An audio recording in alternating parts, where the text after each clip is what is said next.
Good morning, graphic designers.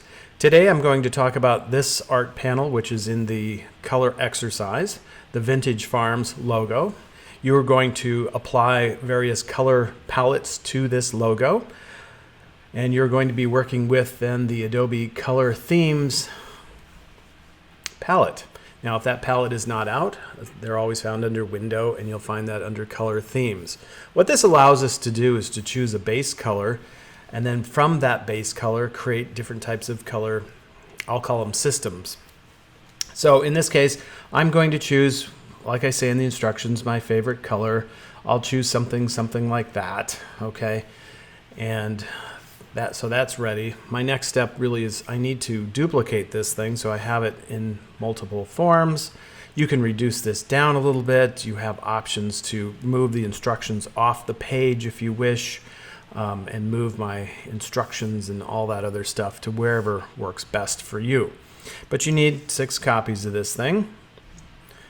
And the easiest way to do that is to do what I just did.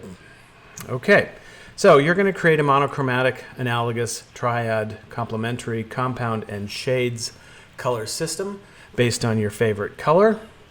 So I have those copied.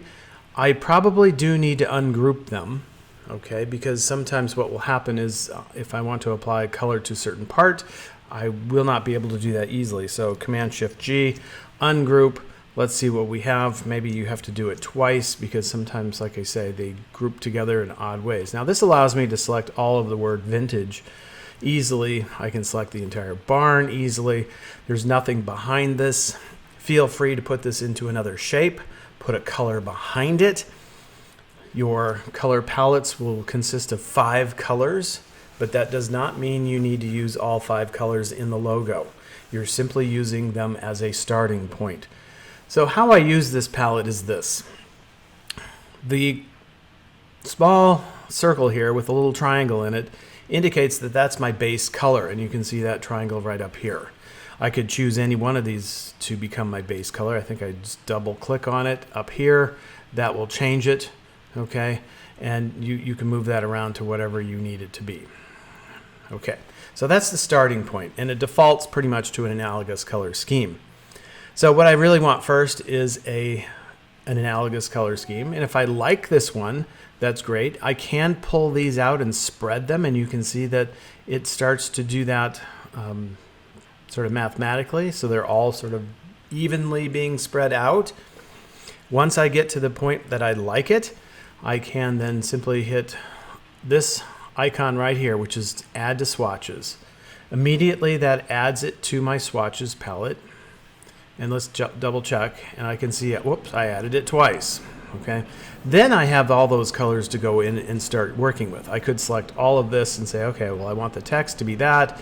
I want this down here to be another color that's similar. Oh, got to make sure I get all the parts and pieces, and I can just start applying that color scheme in the way I want to. Now, to make the other based on this same base color, what I'm going to do then is click on this color rule icon here on the palette, click on that, and then I can choose monochromatic. Again, add it to my swatches palette. Then I can go back and I can just make all of the systems that I need from this. Add it to my swatches palette, create a complementary color palette, boom, there it is. And I just go through and do that for all of them. Then when I go over to swatches, you can see I've added all my different color palettes. You can name these if you want. You can double click on this, and right here you're able to change this to whatever this one happens to be. Okay, you don't have to do that, but sometimes it's easier to remember what it is if you've done that. Then apply these to the logo. And as I said, you can put a color behind this entire thing. If you say, well, I really want this to be seen against a particular color, and you can simply add a shape. Feel free to modify this. Keep these words on here so I can clearly understand what you are going after. You can remove the instructions if you wish once they're done and spread these out a little bit if you need a little bit more room. But that is working with the Adobe Color Themes palette. You will also notice that if you have used the Adobe Capture app, your themes will show up here because the themes that you have captured with your phone will be here.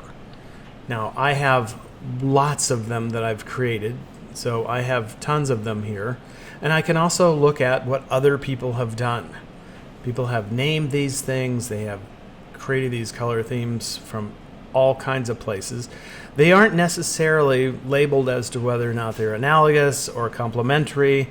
So these are good to look at, but not necessarily specific to what you need to do. So most of the time I'm working with the Create tab or My Themes, and I'm working with that base color, and that's all part of this exercise and this artboard for the color exercise. Once you're done with that, you're ready to move on. You will be working on this house illustration, which we'll talk about in a future exercise. And then remember, once you have all the panels done and you have your poster created, you have your color palettes created up here, and you have solved this problem, which is to create sort of a pattern using analogous color scheme, and then figure out how you can fix this one. I will also talk about this one in a future demo. So that gets you started with this artboard. Hope that helps, and we'll talk to you later.